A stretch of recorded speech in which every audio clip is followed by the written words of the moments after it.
واشهد ان لا اله الا الله وحده لا شريك له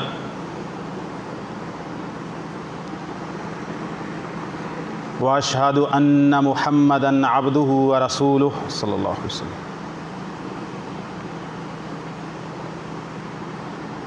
یا ایھا الذین آمنوا اتقوا اللہ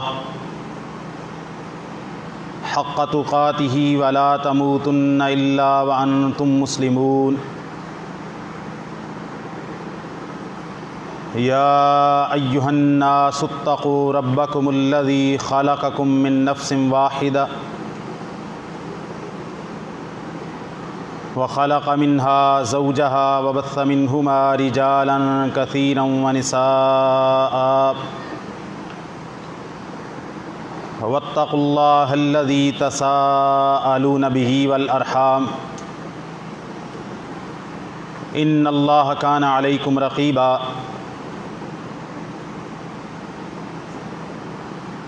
يا أيها الذين آمنوا اتقوا الله وقولوا قولا سديدا يصلح لكم أعمالكم ويغفر لكم ذنوبكم ومن يطع الله ورسوله فقد فاز فوزا عظيما۔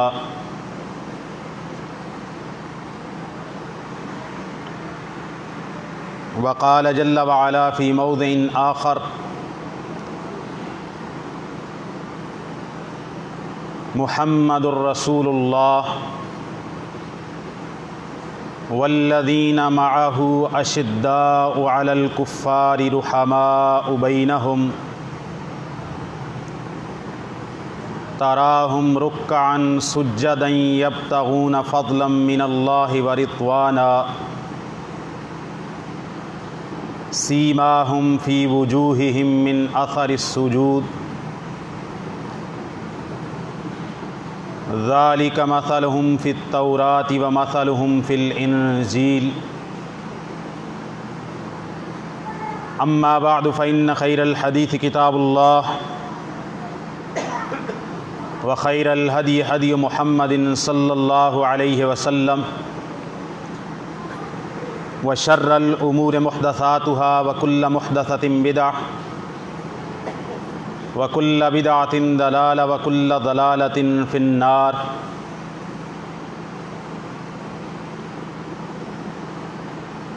ہر قسم کی حمد و ثنا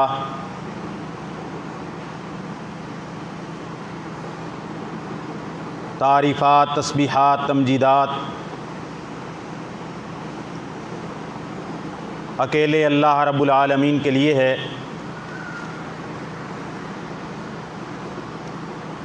جو کل کائنات کو پیدا کرنے والا ہے، کل کائنات کا حقیقی بادشاہ اور مالک ہے،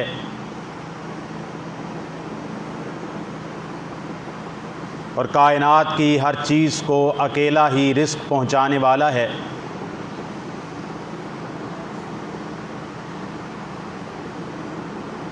وہ اپنی عبادت میں یکتا تنہا لا شریک ہے، اپنے اختیارات میں، تصرفات میں، اعمال میں، اسماء و صفات میں اور ربوبیت میں تنہا ہے، لا شریک ہے، وحدہ ہے، اور لاکھوں کروڑوں درود و سلام ہوں اس ہستی اقدس و مقدس پر کہ جنہیں ختم نبوت کا تاج عطا کر کے اللہ تعالیٰ نے ساری کائنات کی مخلوقات سے اعلیٰ، عرفہ اور بڑا بنایا، اور انہیں انسان اور جنوں کی رشد و ہدایت کے لیے نبوت و رسالت کا تتمہ اور تکمیل قرار دیا۔ گزشتہ خطبہ جمعہ میں سیدنا و مولانا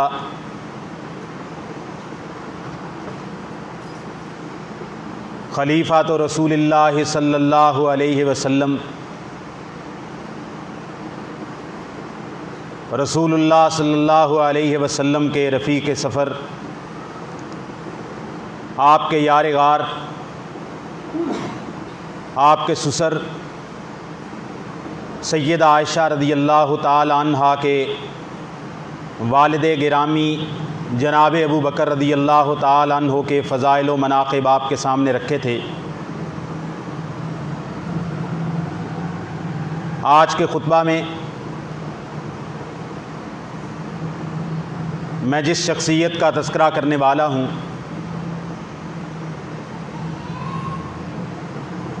اسے اسلام کی غیرت سے تعبیر کیا جاتا ہے، اس کو اسلام کی عزت سے تعبیر کیا جاتا ہے۔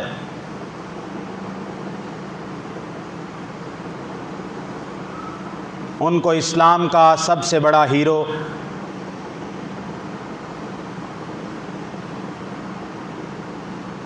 اور اسلامی تہذیب کا سب سے بڑا قائد، لیڈر اور حکمران کہا جاتا ہے۔ نبی کریم صلی اللہ علیہ وسلم کی ذات اقدس کے بعد میری مراد سیدنا امیر المومنین خلیفہ ثانی جناب عمر ابن خطاب رضی اللہ تعالی عنہ سے ہے۔ پڑھے لکھے، لمبا قد، دراز قامت، بھرے ہوئے جسم والے اس پہلوان کا نام ہے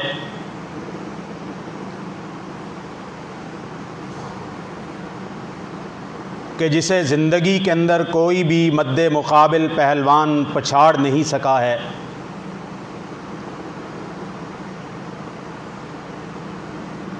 جس کے ہاتھ کے سامنے، اس کی تلوار کے سامنے کسی بڑے سے بڑے جری کو آنکھوں میں آنکھیں ڈال کے عمر ابن خطاب سے بات کرنے کی جرت کبھی پیدا نہیں ہوئی ہے۔ یہ کبھی بولتے ہیں تو اللہ تعالیٰ قرآن مجید کی آیات بنا دیتے ہیں، یہ کبھی مشورہ دیتے ہیں تو عورتوں کو پردہ اور حیا ملتا ہے، یہ کبھی رسول اللہ صلی اللہ علیہ وسلم کے ساتھ سرگوشی کرتے ہیں تو جبریل امین پیغام لے کر آ جاتے ہیں۔ ان کے بڑے فضائل ہیں، بڑے مناقب ہیں، سابقون الاولون میں سے ہیں، شروع میں اسلام قبول کرنے والوں میں سے ہیں، اور ابتدائی طور پر مسلمانوں کے اور اسلام کے بڑے دشمنوں میں سے تھے۔ لیکن جیسا کہ سیدنا عبداللہ ابن عباس رضی اللہ تعالی عنہما کی روایت ہے، انہوں نے کہا کہ نبی کریم صلی اللہ علیہ وسلم نے اللہ تعالیٰ سے ایک دفعہ دعا کی، اللہم اعز الاسلام، اے اللہ مسلمانوں کی حالت بڑی نازک ہے، مسلمان بہت ناقص و ناتواں حالت کے اندر زندگی گزار رہے ہیں۔ پہلے پہل غریب، غلام، ماڑے لوگ اسلام قبول کرتے ہیں، کفار مکہ ان پر ظلم ڈھاتے ہیں۔ کبھی سیدہ سمیہ رضی اللہ تعالی عنہا کو مخالف سمت میں کھڑے ہوئے کیے ہوئے 2 اونٹوں کو کھڑا کر کے ان پہ باندھ کر جرم اسلام کی پاداش میں ان کے 2 ٹکڑے کر دیے جاتے ہیں۔ کبھی سیدنا خباب ابن ارت رضی اللہ تعالی عنہ جرم اسلام کی پاداش میں جلتے ہوئے کوئلوں پہ ان کو لٹا دیا جاتا ہے،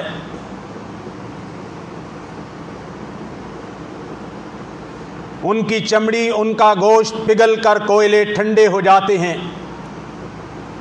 لیکن ان کی زبان سے ایک اللہ کا کلمہ اور نعرہ کبھی بلند ہوتا ہوا رکتا نہیں ہے۔ کبھی سیدنا بلال رضی اللہ تعالی عنہ کو گلی کوچوں میں گھسیٹا جاتا ہے، تپتے صحراؤں پہ لٹایا جاتا ہے۔ کبھی سیدہ زنیرہ رضی اللہ تعالی عنہا کی آنکھوں میں سلائیاں ڈال کر گرم جلتی ہوئی ان کی آنکھوں کے نور کو، روشنی کو، بینائی کو ختم کر دیا جاتا ہے۔ مسلمان دار ارقم میں چھپ کے نماز پڑھتے ہیں، بیت اللہ میں جو نبی کریم صلی اللہ علیہ وسلم کے جد امجد، آپ کے باپ دادا جناب سیدنا ابراہیم خلیل الرحمن اور جناب سیدنا اسماعیل ذبیح اللہ نے مل کر بنایا تھا، اس میں آپ کو اور آپ کے ساتھیوں کو نماز ادا کرنے کی اجازت نہیں دی جاتی۔ کبھی آپ علیہ الصلاۃ والسلام اپنے گھر کے اندر کوئی ترکاری سالن تیار کرتے ہیں تو اسلام کے دشمن آپ کے گھر میں پکتی ہوئی ہنڈیا کے اندر گندگی ڈال کے چلے جاتے ہیں۔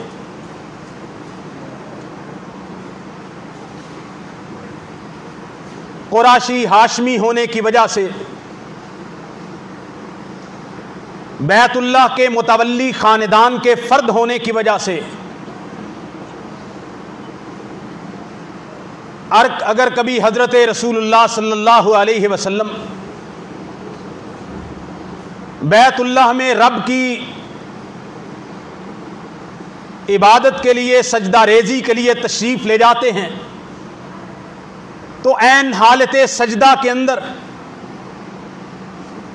ابو جہل، عقبہ، شیبہ، عقبہ بن نبی معیط جیسے لوگ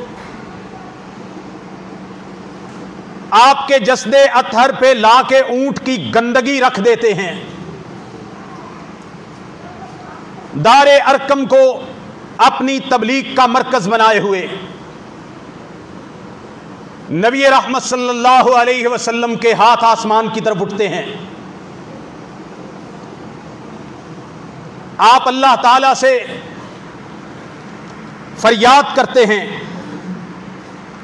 اللہ تعالیٰ کو پکارتے ہیں اور اللہ تعالیٰ سے کہتے ہیں، اے میرے خالق و مالک، اللہم اعز الاسلام بے ابی جہل بن ہشام او بے عمر بن الخطاب فاصبح عمر فغدا علی النبی صلی اللہ علیہ وسلم۔ جامع ترمذی میں 3683 نمبر روایت ہے، سند حسن ہے۔ جب اسلام کے دشمنوں نے نبی اسلام اور آپ کے ساتھیوں پہ ظلم و ستم کے پہاڑ توڑے، میرے آقا نے آسمان کی طرف اپنے چہرہ مبارک کو اٹھایا، اپنے ہاتھوں کو رب کی طرف پھیلا کے کہا، اللہم اعز الاسلام، اے اللہ اسلام کو غلبہ عطا کر دے، اے میرے مالک اسلام کو عزت عطا کر دے، اے میرے مالک اسلام کو قوت عطا کر دے، یا ابو جہل ابن ہشام کو مسلمان بنا دے، اگر اس کی قسمت میں اسلام کی دولت نہیں تو خطاب کے غیرت مند بیٹے عمر ابن خطاب کو مسلمان بنا دے۔ فاصبح عمرو، شام کو آپ علیہ السلام نے یہ دعا کی تھی، اگلی صبح پھوٹی، اسلام کے لیے عزت، قوت اور غلبے کا پیغام لے کے یہ صبح آئی۔ صبح کے وقت عمر ابن خطاب اٹھے، سیدھے گئے، میرے آقا و مولا جناب محمد الرسول اللہ صلی اللہ علیہ وسلم کے پاس تشریف لے گئے، کلمہ پڑھا، اسلام قبول کیا۔ صحابی کہتے ہیں عمر ابن خطاب کے اسلام قبول کرنے سے پہلے ہم لوگوں کے سامنے عبادت نہیں کر سکتے تھے۔ جب یہ اسلام کا شہزادہ، جب یہ اسلام کا غلبہ، یہ قائد اور لیڈر اسلام قبول کرتا ہے، نبی یہ کائنات کہتے ہیں نماز کی تیاری کرو۔ دار ارقم میں نماز پڑھی جاتی ہے۔ عمر ابن خطاب نے کہا نماز کہاں پڑھنی ہے؟ کہا عمر تم تو جانتے ہو کہ ہمیں لوگ بیت اللہ میں جا کے نماز نہیں پڑھنے دیتے۔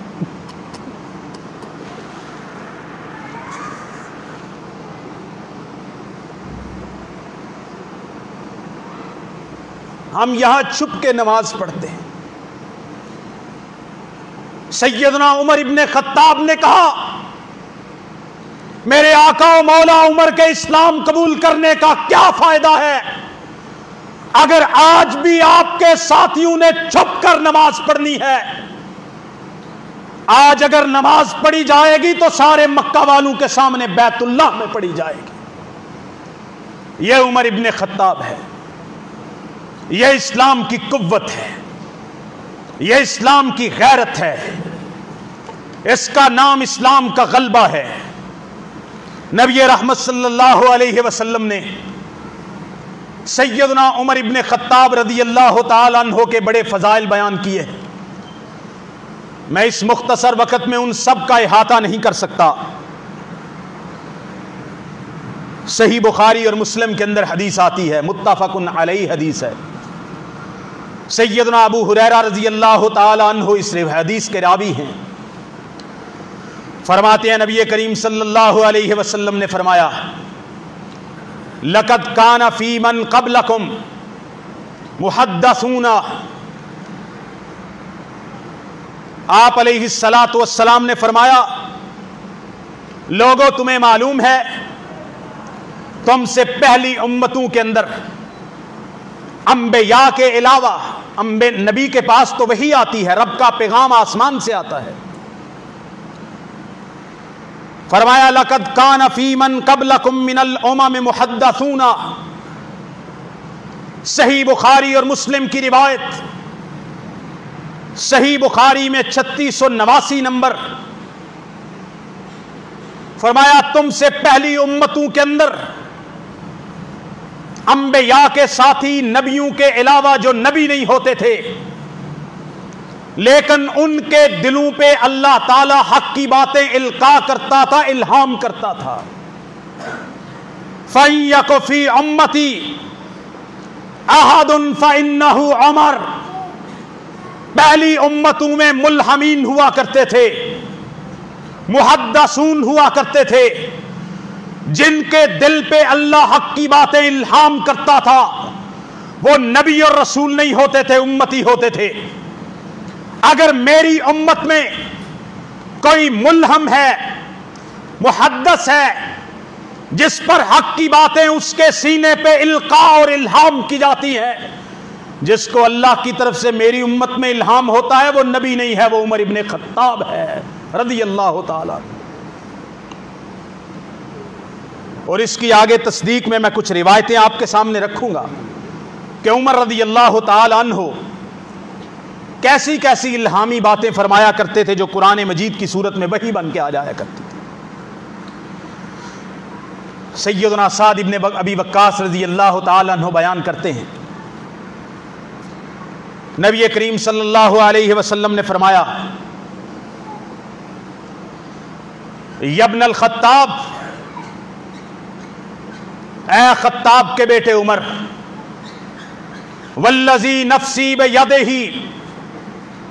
ما لقیک الشیطان سالکا فجا قط الا سلک فی فج غیر فجک۔ صحیح بخاری مسلم کی روایت، صحیح بخاری میں 3683 نمبر، سعد ابن ابی وقاص بیان کرتے ہیں، کسی موقع پر نبی کائنات نے فرمایا، کچھ خواتین دف بجا رہی تھیں، اوپر سے سیدنا عمر ابن خطاب رضی اللہ تعالی عنہ آ گئے، وہ عورتیں بھاگیں، اوٹ کے پیچھے جا کے چھپ گئیں۔ سیدنا عمر ابن خطاب رضی اللہ تعالی عنہ نے کہا، یا عدوات انفسہن، وہ اپنی جان کی دشمنوں، تمہیں شرم نہیں آتی؟ اتحبننی ولا تحبن رسول اللہ، میرا تمہیں ڈر ہے، اللہ کے نبی کا ڈر نہیں آتا، ان کی غیرت نہیں آتی؟ اور تو نے کہا، واللہ یا عمر انت فظ و اغلظ، عمر تیرا سامنا نہیں کر سکتی، تو زیادہ سخت ہے۔ اس موقع پر سعد ابن ابی وقاص کہتے ہیں، نبی کائنات نے کہا، اے خطاب کے بیٹے عمر، والذی نفسی بیدہ، نبی کائنات نے قسم اٹھا کے کہا، اس ذات کی قسم جس کے ہاتھ میں محمد الرسول اللہ کی جان ہے، ما لقیک الشیطان سالکا فجا قط الا سلک فی فج غیر فجک، مجھے رب کعبہ کی قسم ہے عمر، اگر تو ایک راستے پہ چل رہا ہو، سامنے سے شیطان آ جائے، تجھ کو دیکھ کر شیطان اپنا رستہ تبدیل کر لیتا ہے، جس راستے پہ تو چلے اس راستے پہ شیطان نہیں چل سکتا، شیطان بھی تجھ سے ڈرتا ہے، شیطان بھی تجھ سے خوف کھاتا ہے، شیطان بھی تجھ سے بدکتا ہے، شیطان بھی بدکتا ہے اور شیطان والے بھی بدکتے ہیں، یہ آپ نے غور نہیں کیا کبھی؟ حضرت عمر رضی اللہ تعالیٰ عنہ سے شیطان بھی بدکتا ہے اور شیطان والے بھی بدکتے ہیں۔ حضرت عمر کا سامنا جب شیطان ان کا لیڈر نہیں کر سکتا، ان کے بچے بچونگڑے کیسے کر سکتے ہیں؟ یہ صحیح بخاری مسلم کی حدیث۔ فرمایا، عمر جس راستے پہ تو چل رہا ہو، سامنے سے شیطان آ جائے، شیطان میں جرت نہیں کہ تیرا سامنا کر سکے، اپنا رستہ تبدیل کر کے بھاگ جاتا ہے۔ صحیح بخاری مسلم کی حدیث۔ سیدنا جابر ابن عبداللہ رضی اللہ تعالیٰ عنہ بیان فرماتے ہیں، یہ حدیث صحیح بخاری میں ہے، صحیح مسلم میں ہے، سنن نسائی الکبریٰ کے اندر ہے۔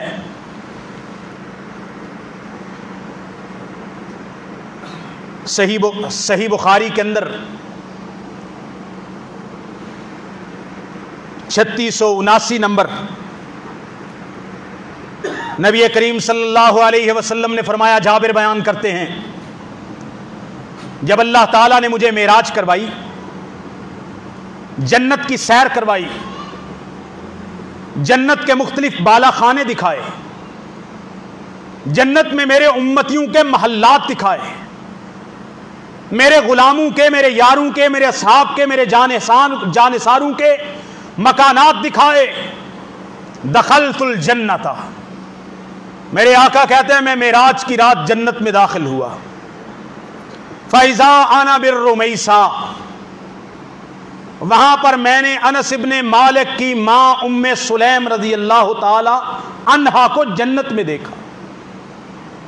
یہ سیدنا انس وہی ہیں جنہوں نے 10 سال نبی کائنات کی خدمت کی۔ یہ سیدہ ام سلیم وہ ہیں جنہوں نے اپنے بیٹے کو اپنی ذات کے لیے نہیں بلکہ اپنے بیٹے کی زندگی کو میرے محمد کی خدمت کے لیے وقف کر دیا تھا.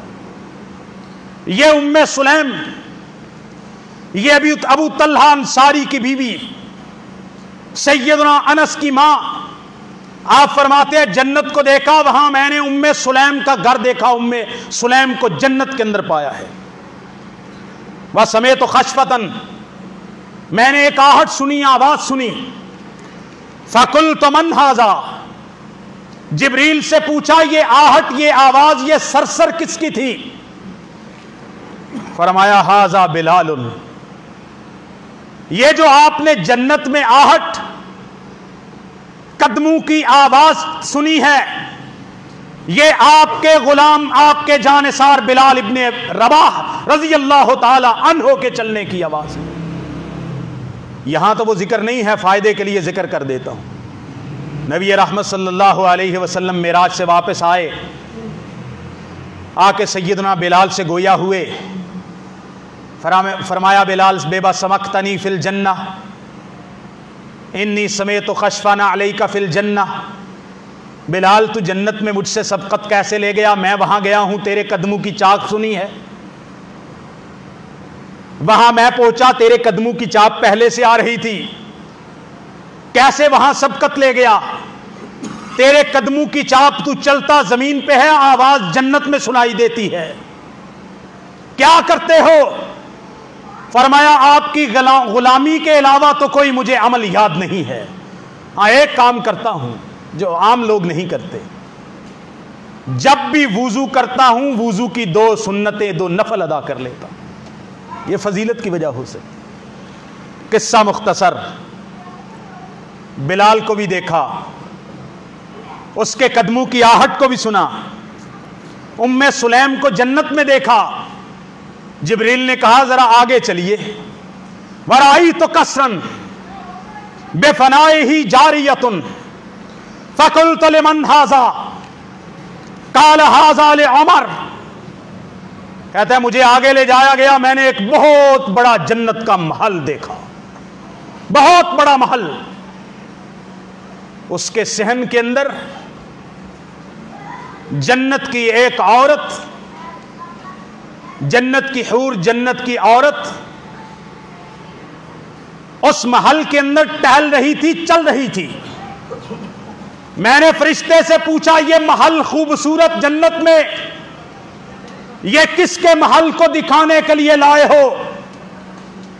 عمر ابن خطاب رضی اللہ تعالیٰ عنہ کی فضیلت سنو. اس محل کو دیکھ کر نبی کائنات نے پوچھا اتنا بڑا محل کس کا ہے؟ فرمایا ھذا لعمر ابن الخطاب، آقا یہ آپ کے جانثار عمر ابن خطاب کا جنت کا محل ہے. نبی کائنات نے فرمایا فاردت ان ادخلہ فانظر الیہ، میرے آقا نے کہا مجھے وہ محل اتنا بھلا لگا کہ میرا دل کیا کہ اس کو اندر سے دیکھ کے آؤں. اندر داخل ہونے لگا. کہتے ہیں فذکرت غیرتک، نبی کائنات نے آ کے عمر کو بیان کیا عمر تیرا محل دیکھ کے آیا ہوں، اس کے صحن میں جنت کی ایک تیری بیوی کو دیکھ کے آیا ہوں، اس کی خوبصورتی رانائی کو دیکھ کے اندر جانے کو جی چاہا. دروازے پہ گیا، واپس پلٹ آیا، محبوب کیوں؟ فرمایا عمر فذکرت غیرتک، مجھے تیری غیرت کا یہ خیال آ گیا تھا، تیری غیرت یاد آ گئی تھی. عمر تڑپ کے اٹھے، تڑپ گئے. عمر رضی اللہ تعالیٰ عنہ نے کہا بے ابی و امی یا رسول اللہ، میرے آقا و مولا آپ پہ میرے ماں باپ قربان ہوں، علیک اغار یا رسول اللہ، میرے آقا کیسی بات کرتے ہیں، عمر آپ پہ غیرت کھائے گا؟ یہ عمر کی کیسی غیرت ہے جو اس کو آپ پہ غیرت آئے؟ میں تو ایسا کرنے والا نہیں تھا. میرے محبوب نے کہا عمر مجھے پتا تھا تو ایسا نہیں کرے گا، لیکن تیری غیرت کو اس کی لاج رکھتے ہوئے میں تیرے گھر میں داخل نہیں ہوا. یہاں پہ ایک نقطہ ہے، میرے آقا و مولا جناب محمد رسول اللہ صلی اللہ علیہ وسلم یہ عالم دنیا نہیں ہے، یہ عالم برزخ، یہ عالم آخرت ہے۔ یہ دنیا کے پردے کے احکام آخرت میں لاگو نہیں ہوتے۔ پھر وہ آقا و مولا جناب محمد الرسول اللہ شرم و حیا کی آنکھ والے تھے، وہ عمر کی اجازت کے بغیر اس کے جنت کے گھر میں داخل نہیں ہوتے۔ آپ اس دنیا کے اندر جہاں پردہ کرنے کا حکم ہے، دوسروں کے گھروں میں بغیر اجازت کیوں داخل ہو جاتے؟ فرمایا تیرا محل دیکھا، جنت کی تیری بیوی کو دیکھا، تیری غیرت یاد آ گئی، تیرے گھر میں جانا چاہتا تھا نہیں جا سکا۔ یہ صحیح بخاری کی حدیث ہے۔ نبی کریم صلی اللہ علیہ وسلم نے فرمایا، ایک اور فضیلت سیدنا عمر ابن خطاب کی ابو سعید خدری رضی اللہ تعالیٰ عنہ بیان کرتے ہیں، نبی کریم صلی اللہ علیہ وسلم نے فرمایا بینما انا نائم، اس وقت کی بات ہے، آقا نے فرمایا میں حالت خواب میں تھا، نیند میں تھا، سو رہا تھا۔ آپ نیند فرما رہے تھے، رأیت الناس یعرضون علی وعلیہم قمص، نیند کی حالت میں نبی یہ کائنات خواب دیکھا، اور یہ عام لوگوں کا خواب نہیں ہے، یہ نبی کا خواب ہے، یہ رسول کا خواب ہے، یہ خاتم النبیین کا خواب ہے۔ اور یہ تو ویسے خواب ہوتے ہیں کہ جب ابراہیم خلیل کو خواب آتا ہے کہ اپنے بیٹے کو ذبح کرنا ہے تو وہ اللہ کا حکم بن جاتا ہے۔ نبی اور رسول کا خواب وہی ہوتا ہے، اللہ کا حکم ہوتا ہے۔ آپ نے فرمایا میں نے نیند کی حالت میں خواب دیکھا، لوگ میرے اوپر پیش کیے جا رہے ہیں، ایک ایک کر کے لوگوں کو میرے اوپر پیش کیا جا رہا ہے۔ لوگوں نے قمیصیں پہن رکھی ہیں، کسی کی قمیص چھوٹی، کسی کی قمیص تنگ، یہاں تک کہ فرمایا منہا ما یبلغ الصدیہ، زیادہ سے زیادہ کسی کی قمیض تھی تو وہ سینے تک پہنچتی تھی۔ خواب کی حالت میں لوگوں کو دیکھا، لوگوں کے اوپر قمیصیں تھی، قمیض پہن رکھی تھی لوگوں نے، کسی کی قمیض زیادہ سے زیادہ سینے تک پہنچتی تھی۔ کہتے ہیں وَعُرِضَ عَلَيَّ عُمَرُ بْنُ الْخَطَّابِ، حالت خواب میں جب میرے پاس میرے غلام عمر ابن خطاب کو لایا گیا، وَعَلَيْهِ قَمِيصٌ يَجُرُّهُ، عمر ابن خطاب نے اتنی بڑی قمیض پہن رکھی تھی، وہ قمیض سر سے لے کے پاؤں تک نہیں بلکہ زمین کے ساتھ رگڑ رہی تھی، اتنی لمبی قمیض پہن رکھی تھی۔ لوگوں کی قمیضیں چھوٹی ہیں، عمر کی قمیض سب سے بڑی، زمین کے ساتھ رگڑ رہی، یجرہ، اس کو کھینچ کے لا رہے، اتنی بڑی قمیض۔ جب آقا علیہ الصلوۃ والسلام نے یہ خواب بیان کیا، صحابہ نے پوچھا قالوا فما اولت یا رسول اللہ، اللہ کے نبی آپ نے خواب دیکھا، خواب میں لوگوں کو دیکھا، اپنے صحابہ کو دیکھا، کسی کی قمیض چھوٹی تھی، کسی کی بڑی تھی، زیادہ سے زیادہ کسی کی پہنچتی تو سینے تک پہنچتی تھی۔ آپ نے عمر ابن خطاب کو دیکھا، اس کی قمیض سب سے لمبی تھی، زمین کے ساتھ رگڑ کھا رہی تھی۔ بتائیے آپ نے اس خواب کی تعبیر کیا فرمائی ہے؟ آپ نے فرمایا الدین، یہ صحیح بخاری اور مسلم کی روایت ہے، صحیح بخاری میں 3691 نمبر، فرمایا عمر کی قمیض کا سب لوگوں سے بڑا ہونا اور پاؤں سے نیچے زمین کے اندر رگڑ کھانا۔ آپ نے فرمایا اس خواب کی تعبیر یہ ہے، نبوی خواب کی تعبیر۔ فرمایا اس سے مراد یہ ہے کہ عمر کا دین سب لوگوں سے بڑھ کر ہے۔ جیسے عمر کی قمیض خواب میں بڑی ہے، عمر کا دین پر عمل بھی باقی لوگوں سے زیادہ ہے۔ تعبیر کیا ہے خواب کی؟ بڑا قمیض، بڑی قمیض ہونے کا کیا مطلب؟ فرمایا اس کا دین زیادہ ہے، اس کا دین پر عمل زیادہ ہے، اس کی دین سے محبت زیادہ ہے، اس کی دین کے لیے غیرت زیادہ ہے، اس کا دین کے لیے قربانی دینے کا جذبہ زیادہ ہے۔ خواب خاب کی تعبیر یہ ہے کہ عمر کی قمیض اس لیے لمبی ہے کہ عمر کے اندر باقی لوگوں سے دین زیادہ ہے۔ صحیح بخاری مسلم کی روایت ہے۔ ایک اور خواب نبی کائنات کا، نبی جب جنت میں جاتے ہیں کبھی عمر کا محل دیکھتے ہیں، کبھی خواب دیکھتے ہیں تو عمر کو دیکھتے ہیں۔ اتنی محبت، اتنا پیار، جنت میں جائیں تو عمر کا محل دکھائی دے، آرام کے لیے نیند کو لیٹے تو عمر دکھائی دے خواب کے اندر۔ اب یہ ایک خواب بیان کیا نبی کائنات کا۔ دوسرا خواب آپ علیہ الصلوۃ والسلام نے فرمایا، عبداللہ ابن عمر حضرت عمر کے پیارے بیٹے نبی پاک کے صحابی بیان کرتے ہیں، یہ حدیث جو پڑھ رہا ہوں یہ بھی صحیح بخاری میں ہے، صحیح مسلم میں ہے، سنن نسائی الکبریٰ کے اندر ہے، سنن نسائی الصغریٰ کے اندر ہے، جامع ترمذی کے اندر ہے، صحیح بخاری میں 3681 نمبر روایت ہے۔ سیدنا عبداللہ ابن عمر بیان کرتے ہیں، میں نے نبی کائنات کو سنا، آپ نے فرمایا، بینما انا نائم اوتیت بقدح لبن فشربت حتی انی لأری الري۔ آپ نے فرمایا ایک وقت کا ذکر ہے، میں آپ کا آقا و مولا رات کو سو رہا تھا، نیند کی حالت میں خواب دیکھتا ہوں۔ خواب یہ ہے کہ میرے پاس دودھ کا بھرا ہوا ایک پیالہ لایا جاتا ہے۔ آقا فرماتے ہیں خواب میں مجھے دودھ کا ایک بھرا ہوا پیالہ پینے کے لیے پیش کیا جاتا ہے، میں اس پیالے کو پکڑتا ہوں، فشربت منہ، اس دودھ کے پیالے سے میں پیتا ہوں، حتی انی لأری الري، یہاں تک کہ میں دودھ پی کر سیر ہو جاتا ہوں، رج جاتا ہوں۔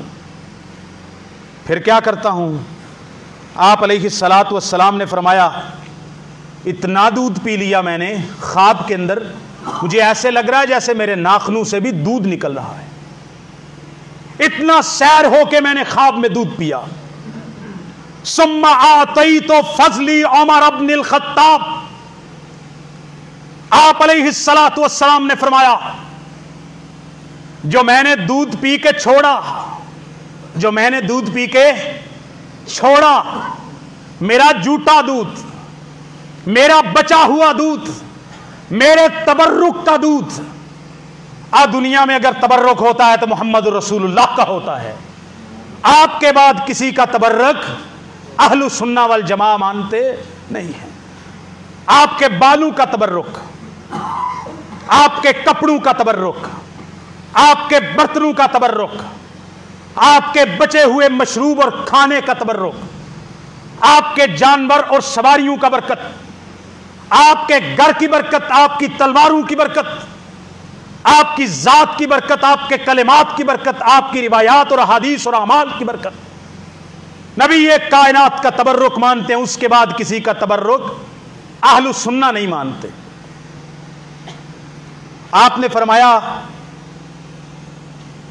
میں نے اپنا بچا ہوا دودھ، اپنا بچا ہوا دودھ جو میں سیر ہو کے پی چکا تھا، جو بچ گیا، کس کو پلاؤں؟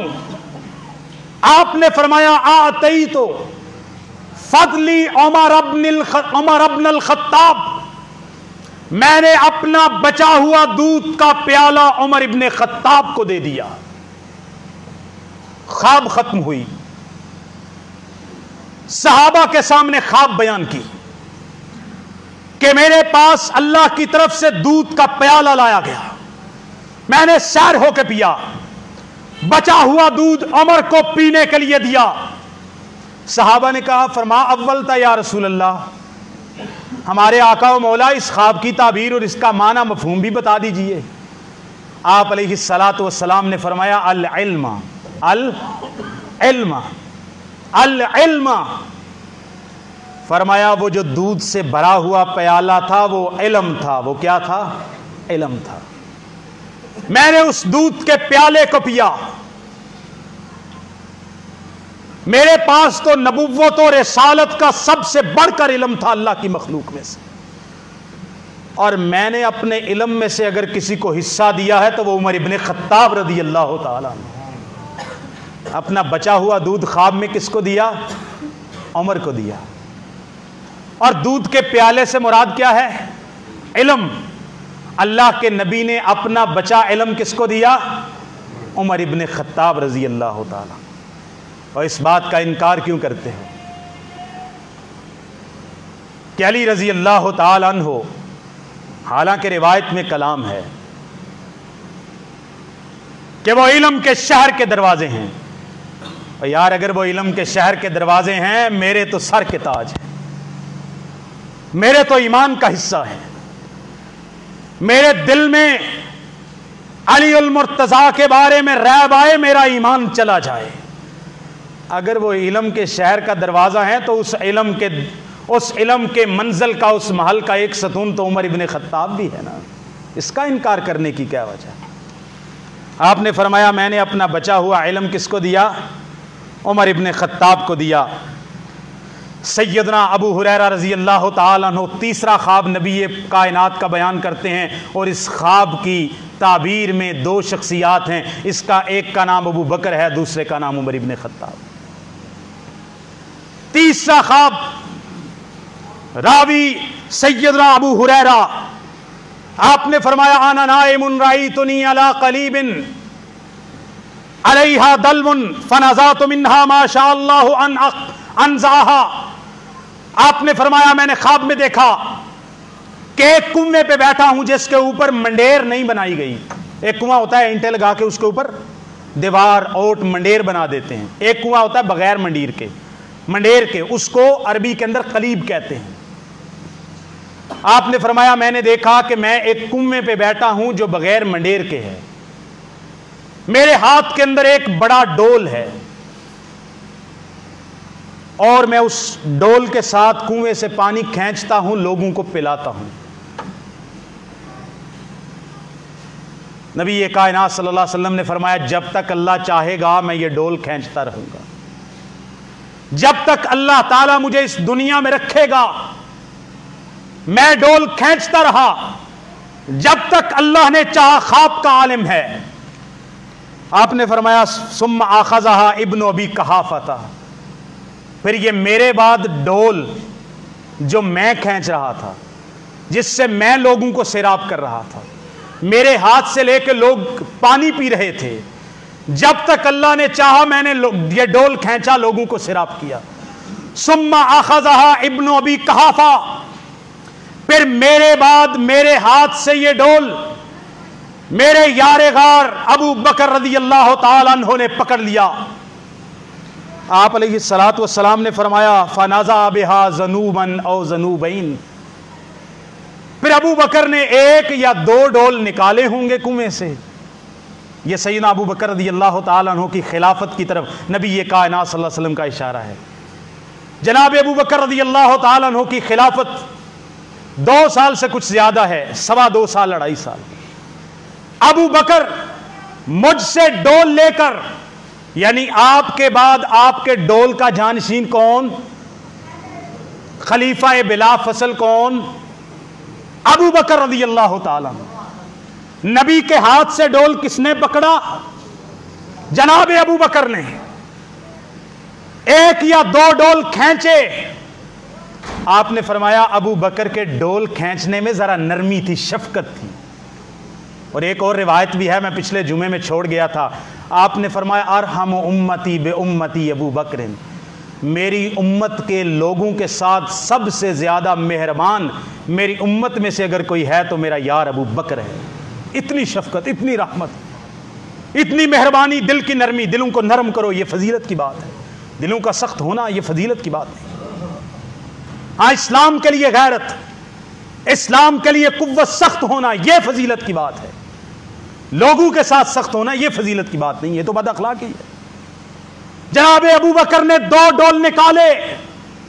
ان کے نکالنے میں نرمی تھی، شفقت تھی، مہربانی تھی، ذوف تھا. اللہ اس کو معاف فرمائے. واللہ یعفو ذافہ. اچھا کہتے ہیں عمر رضی اللہ، ابو بکر رضی اللہ کے کیڑے نکالتے ہیں، وہ یہ غلطی یہ کر دی. اور اللہ کے نبی کی حدیث کا حیا کر لو. پیغمبر نے کہا اگر ابو بکر کے ڈول نکالنے میں کوئی نرمی تھی آپ نے دعا کر کے کہا واللہ یعفو ذافہ، اللہ تعالیٰ ابو بکر کو معاف کر دے. تمہیں کیا اعتراض ہے؟ نبی دعا کر رہے ہیں، یہ اعتراض کر رہے ہیں. یہ دعا یہ آپ کا اعتراض ابو بکر پہ نہیں ہے، یہ نبی پر ہے. اور جو ابو بکر پہ اعتراض کرتے ہیں وہ نبی پر اعتراض کرنے سے باز نہیں آتے. وہ تو کہہ دیتے ہیں، اور وہ تو کہہ دیتے ہیں، وہ تو برسرے منبر کہہ دیتے ہیں کہ نبی بڑا لیڈر نہیں تھا بلکہ ان کا نواسا بڑا لیڈر تھا. کیوں؟ کیونکہ نبی کے ساتھی سچے نہیں تھے. وہ تو کہہ دیتے ہیں. میں نے یہ بات ایسے نہیں کہی کہ جو ابو بکر و عمر کا حیا نہیں کرتا وہ نبی کا بھی حیا نہیں کرتا. میں نے مثال دے دی ہے، یہ ایک مثال ہے. آپ روز سنتے رہتے ہیں، سوشل میڈیا مجھ سے زیادہ یوز کرتے ہیں. نبی کائنات نے فرمایا ثم استحالت غربا، ابو بکر نے 2 ڈول کھینچے. جب ابو بکر کنویں سے ڈول نکال کے فارغ ہوئے، ابو بکر کے 2 ڈول نکالنے کے بعد وہ جو چھوٹا سا ڈول تھا وہ بہت بڑا ڈول ہو گیا. ابو بکر کے بعد وہ ڈول بہت بڑا ڈول ہو گیا. نبی یہ کائنات نے فرمایا فاخذها ابن الخطاب، ابو بکر کے بعد وہ ڈول بڑا ہو گیا. اس پانی کے ڈول اور مٹکے کو جناب عمر ابن خطاب نے پکڑ لیا. فلم ارى عبقريا من الناس ينزع نزع عمر حتى ضرب الناس بعطن. صحیح بخاری کے اندر 3664 نمبر، صحیح مسلم کے اندر روایت موجود ہے. آپ علیہ الصلوۃ والسلام فرماتے ہیں جب آپ نے ابو بکر کے بعد عمر نے وہ ڈول لیا، وہ ڈول بڑا ہو چکا تھا. اس کو عام بندہ اس ڈول کو کنویں سے کھینچنے کی طاقت نہیں رکھتا تھا. بڑا ہوا ڈول بڑا ہو گیا تھا. نبی فرماتے ہیں وہ ڈول بڑا ہو گیا. اور کون اٹھاتا؟ آپ نے فرمایا ابو بکر کے بعد وہ ڈول عمر نے پکڑ لیا. آپ نے فرمایا فلم ارى عبقريا من الناس نزع عمر، میں نے کنویں سے لوگوں کو اتنا بڑا ڈول پکڑ کے پانی نکالتے ہوئے عمر سے زیادہ طاقتور، عمر سے زیادہ قوت والا، عمر سے زیادہ جری، عمر سے زیادہ توانا آدمی جو اتنے بڑے اور بھاری ڈول کو کنویں سے نکال سکے، عمر سے زیادہ میں نے قوت والا کسی کو دیکھا نہیں ہے. نبی یہ کائنات نے فرمایا جب عمر کا وقت آیا پھر تو لوگوں نے گھر ہی چھوڑ دیے. وہ گھروں سے لوگ اپنے مال مویشی اونٹ پہ کنویں پہ لے کے آتے تھے، اونٹ پانی پلانے کے لیے. جب عمر کے ہاتھ میں ڈول آیا انہوں نے کہا گھر میں جا کے باڑوں میں اپنی بکریاں اونٹ اپنے جانوروں کو باندھنے کی کیا ضرورت ہے. فَضَرَبَ النَّاسُ بِعَطَنٍ، لوگوں نے ادھر ہی کنویں کے پاس چراگاہیں بنا کے اپنے جانوروں کو وہیں باندھ لیا کہ اتنا پانی مل رہا ہے لہٰذا یہی باندھ لو، آج کے بعد آپ پیاسے نہیں مرو گے. نبی علیہ الصلوۃ والسلام نے ڈول اٹھایا، نبوت و رسالت. آپ کے بعد آپ کا ڈول خلافت آیا سیدنا ابو بکر کے پاس، 2 ڈول نکالے. اس کے بعد یہ ڈول آیا جناب عمر کے بعد. عمر رضی اللہ تعالی عنہ سے زیادہ نبی فرماتے ہیں میں نے قوت والا نہیں دیکھا جو اتنی قوت سے ڈول نکالتا ہو کہ ساری امت کو سیراب کر دیتا ہو. عمر سے زیادہ میں نے اچھا ڈول کو کھینچنے والا نہیں دیکھا. نبی کریم صلی اللہ علیہ وسلم فرماتے ہیں، سیدنا عبداللہ ابن عمر رضی اللہ تعالیٰ عنہ اس حدیث کے راوی ہیں. جامع ترمذی کی 3682 نمبر حسن درجے کی روایت ہے. صحیح ابن حبان کے اندر ہے، سنن نبی داؤد میں ہے، ابن ماجہ میں ہے. اللہ کے نبی نے فرمایا ان اللہ وضع الحق علی لسان عمر. عمر وہ ہے، نبی فرماتے ہیں، رسول فرماتے ہیں، ہمارے آقا و مولا جناب محمد الرسول اللہ صلی اللہ علیہ وسلم فرماتے ہیں کہ اللہ نے عمر کی زبان پر حق کو جاری فرما دیا ہے. عمر کی زبان سے جب نکلتا ہے حق نکلتا ہے. سیدنا علی بن ابی طالب رضی اللہ تعالیٰ عنہ، یہ سیدنا جناب عمر ابن خطاب رضی اللہ تعالیٰ عنہ کے وزیر بھی ہیں، ان کے دور کے چیف جسٹس قاضی القضات بھی ہیں، اور ان کے سسر پاک بھی ہیں۔ ام کلثوم بنت علی جو جناب عمر ابن خطاب کے نکاح میں تھیں، ان کے والد گرامی ہیں۔ سیدنا علی فرماتے ہیں ما کننا نبعد ان السکینۃ تنطق علی لسان عمر۔ جامع یہ طبرانی الاوسط کی حسن درجے کی روایت ہے۔ جناب علی فرماتے ہیں ہم اس بات کو کوئی عقل سے بعید نہیں سمجھتے تھے کہ سکینت مراد فرشتے۔ فرمایا علی فرماتے ہیں ہم اپنی زبان سے یہ کہتے تھے کہ یہ بات کوئی بعید از عقل نہیں کہ عمر کی زبان پر فرشتے بولتے ہیں، عمر کی زبان پر فرشتے بولتے ہیں، سکینت بولتی۔ نبی کریم صلی اللہ علیہ وسلم نے سیدنا عمر بن خطاب رضی اللہ تعالیٰ عنہ کے حوالے سے فرمایا ہے، جامع ترمذی کی حسن درجے کی 3686 نمبر روایت ہے، فرمایا لو کان بعدی نبی لکان عمر۔ کیا کیا فضیلت بیان کروں میں نبی کے سیار کی؟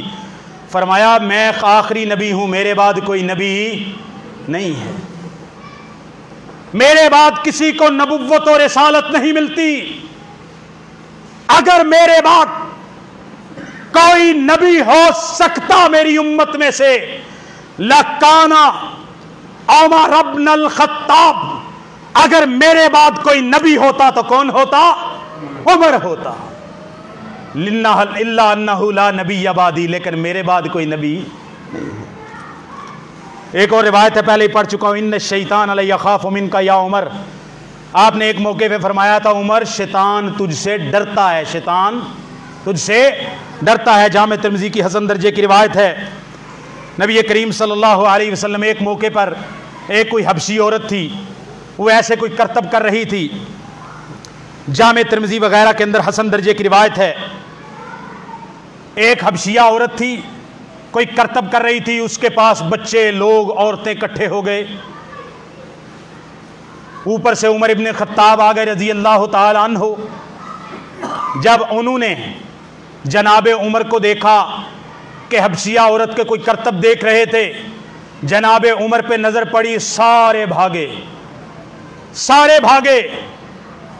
جب لوگ بھاگے، نبی کائنات نے آپ علیہ الصلاۃ والسلام نے دیکھا تو عمر کو کہا عمر میں نے ابھی دیکھا ہے، لَأَنظُرُ إِلَى شَيَاطِينِ الْجِنِّ وَالْإِنسِ قَدْ فَرُّوا مِنْ عُمَرَ بْنِ الْخَطَّابِ۔ میں نے انسانوں اور جنوں میں شامل ہوئے شیطانوں کو دیکھا ہے کہ عمر کو دیکھ کر بھاگ کھڑے ہوئے۔